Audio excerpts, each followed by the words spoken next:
When I'm doing straight line quilting or walking foot quilting, I go from one edge to the quilt all the way to the other. And there's a couple different things you can do.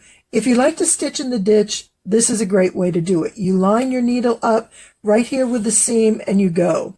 But I don't do that well. My stitching isn't as straight, and I tend to go a little more quickly than I probably should, so therefore I don't always end up in the seam. So I find the most forgiving quilting is to do a long sweeping S-curve, and by doing that you are allowing yourself flexibility.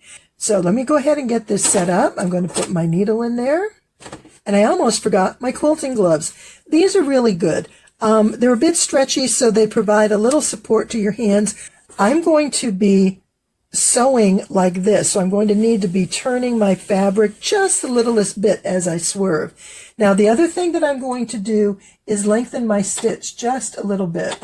I will either sew at the same stitch length as I do my piecing or one little notch longer.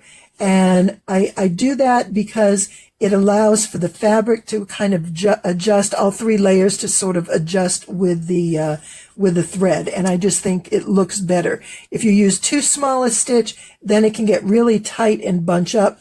Too long a stitch and it gets loose and floppy. And it's just a preference, a personal preference of what you like. I pulled my thread in, and I want to pull my bobbin thread up. Now, a lot of times what can happen is your bobbin thread can knot up on the bottom. So if we keep it to the top, we're not going to have any knotted messes, and it just kind of keeps things nice and clean.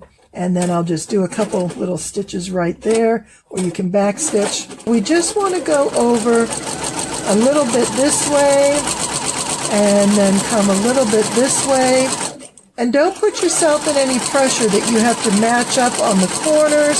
The biggest thing is, as you're coming around on the outside, look at where your needle is in conjunction with the side of your presser foot. You want to kind of stay on the same equal side of the seam.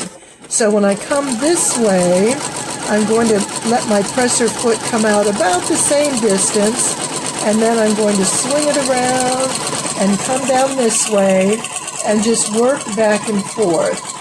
And then I'm going to sew right off the end and give it a quick tight stitch, and then I'm going to cut that and go back to the beginning.